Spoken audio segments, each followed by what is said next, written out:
Olá pessoal, sejam bem-vindos a mais um vídeo do canal EFI Sem Complicação. Meu nome é Renata e hoje nós vamos falar um pouquinho sobre o feedback aumentado. E se você gostar desse vídeo, deixe seu like, ative o sininho de notificação e, se possível, compartilhe e deixe seus comentários com as dúvidas e sugestões que surgirem. O feedback aumentado, ele se refere ao feedback obtido pelo aprendiz após seu desempenho, somado às informações passadas pelo professor deste mesmo desempenho.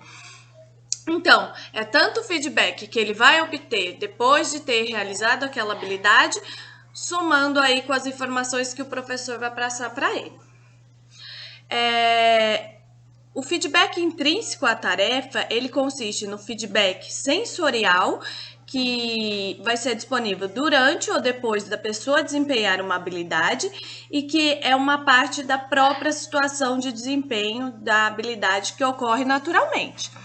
E o feedback aumentado, por outro lado, sempre se refere ao feedback que provém de fontes externas e acrescenta ou aumenta aí o feedback intrínseco à tarefa. Então, o feedback intrínseco à tarefa, a gente pode ver que ele pode vir, de informações visuais, táteis, auditivas e proprioceptivas. E o feedback aumentado, ele se refere aí ao conhecimento do resultado, que é o resultado do desempenho de uma habilidade, e o conhecimento do desempenho, que está associado a características que levaram aquele desempenho. Quais as estratégias, então, para a aplicação do feedback aumentado? O conhecimento do resultado, como eu disse anteriormente, é uma informação apresentada externamente sobre o resultado do desempenho de uma habilidade. Por exemplo, o professor diz ao aluno que seu score de arremesso de lance livre está baixo, então que ele precisa melhorar isso, E o conhecimento de desempenho é uma informação apresentada externamente sobre as características que levaram àquele desempenho. Então, por exemplo, o professor diz ao aluno que o seu arremesso no lance livre não está caindo porque ele não está estendendo o cotovelo da forma adequada, o que está prejudicando, então, o seu desempenho. Os papéis do feedback aumentado na aquisição de habilidades. Ele tem o papel de facilitar a obtenção da meta da habilidade, motivar o aprendiz a continuar se esforçando em direção à meta. E o feedback aumentado, ele pode auxiliar, prejudicar ou não afetar a aprendizagem de habilidades. Então, a gente sempre tem que tomar cuidado para que o feedback que a gente apresente, ele auxilie aí na aprendizagem daquela habilidade pelo aluno. Existem diferentes formas aí de fornecimento do feedback aumentado. Primeira, para orientar a atenção, dirigindo a atenção aí do aprendiz para o ponto mais importante naquele momento, que vai auxiliar no seu desempenho. Então, o feedback ele vai ser fornecido para que o aluno ele consiga prestar atenção naqueles pontos relevantes.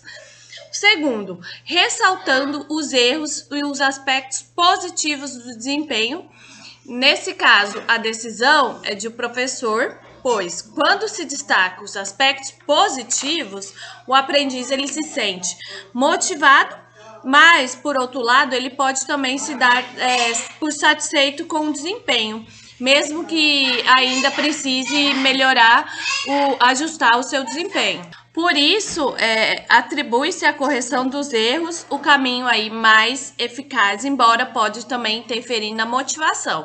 Então, cabe aí ao professor, ele decidir, se ele vai enfocar os aspectos positivos ou ressaltar os erros apresentados pelo aprendiz, Acho que o melhor caminho, é ressaltar os erros, porque o aluno ele precisa melhorar, mas também colocar os aspectos positivos para não deixar esse aluno desmotivado. Informação qualitativa e informação quantitativa. a decisão aí sobre a sua aplicação vai estar relacionado com o momento de aprendizagem pelo qual passa o sujeito, tá? Assim, sugere-se, né, que nas fases iniciais de aprendizagem se forneça o feedback qualitativo, que está mais relacionado, né, com as informações ali da performance dele. E na fase de refinamento, o feedback quantitativo, ele pode ser mais interessante, né, com valores numéricos de como foi a performance. E por fim, aqui em 4, né, a gente vê a aplicação do feedback aumentado com tolerância no erro do desempenho. Então, o professor ele estabelece limites, deixando passar situações que são consideradas como aceitáveis por ele. Então, ele só vai fornecer aí o feedback aumentado quando realmente for necessário, para não ficar todo o tempo, né, passando informações e acabar atrapalhando a aprendizagem do aluno. Então, o conhecimento de desempenho descritivo, ele descreve simplesmente o erro cometido pelo praticante. Eles são mais úteis para ajudar as pessoas a aperfeiçoarem o desempenho, desde que já tenham aprendido o que devem fazer para corrigir o erro. Então, esse tipo de feedback somente descritivo, o aluno ele tem que ter uma noção de como ele vai corrigir aquele erro. E o conhecimento de desempenho prescritivo, em que não só vai identificar o erro, mas também vai informar aí ao aprendiz, ao aluno, o que ele pode fazer para corrigir. Esse tipo de feedback, eles são mais úteis aí para os principiantes, principalmente. Agora, em relação à distinção temporal de aplicação do feedback aumentado. Então, o feedback aumentado concomitante, quando ele é aplicado no decorrer da execução do gesto.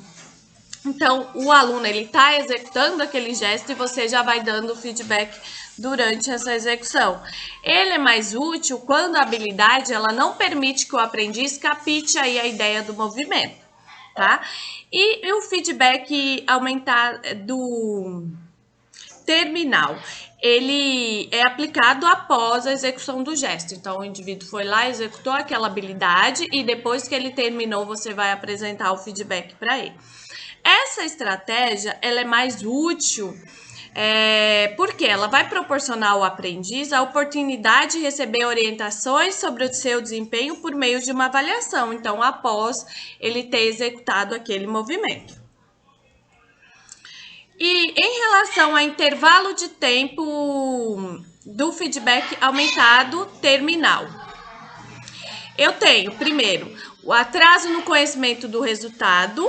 Esse aspecto é importante para que o aprendiz ele possa comparar o feedback intrínseco com o feedback aumentado. Então, eu atrasar um pouquinho a informação que eu vou passar para esse aluno. Aí ele consegue usar o próprio feedback intrínseco dele, tá? E comparar com o que foi informado pelo professor. Segundo, cumprimento do intervalo pós-conhecimento do resultado.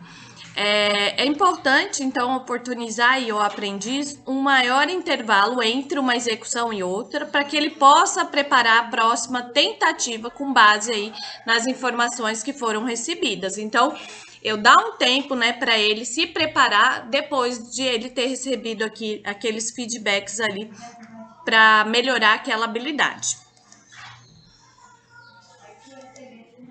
Agora, em relação à frequência de feedback aumentado na prática de gestos motores, né? Então, eu tenho que dar um número de vezes maior ou menor. Então, algumas pesquisas, elas mostram que menos é melhor. Então, ao se evitar 100% de feedback aumentado, ou seja, após cada tentativa, o aprendiz ele tenta buscar por si mesmo as respostas para o seu desempenho, não ficando assim dependente do feedback aumentado fornecido pelo professor. Segundo, causas da frequência de apresentação. Então, parece que 100% sobrecarrega a atenção e torna o aprendiz dependente dele. E isso faz com que o aluno não analise com profundidade o feedback intrínseco, além aí de sobrecarregar a memória com um grande número de informações. Eu também posso fornecer o feedback aumentado por solicitação do aluno e que vai caber a ele solicitar esse feedback, e isso faz com que ele controle o número de intervenções que ele julga ser interessante, tá? E outra alternativa é o resumo de feedback aumentado. Nesse caso, o professor ele aguarda a realização de um certo número de desempenhos e depois fornece a informação aí para o aluno de uma forma resumida. Isso é interessante porque eu não fico todo momento parando a execução da habilidade do aluno para fornecer feedbacks. Pode ser uma estratégia interessante. Então, gente, nós vimos, né, que o feedback, eu posso ter o feedback intrínseco à tarefa, que é fornecido por uma informação sensorial visual, informação tátil, informação auditiva e proprioceptiva, né?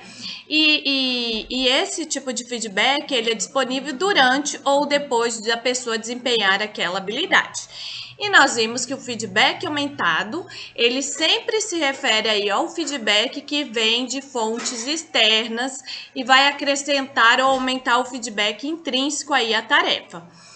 E esse feedback aumentado pode ser pelo conhecimento do resultado, fornecendo o resultado do desempenho de uma habilidade, então quantos acertos o aluno teve, ou pode ser pelo conhecimento de desempenho, que é as características aí que levaram aquele desempenho. Então, o que fez com que o aluno ele acertasse ou errasse mais.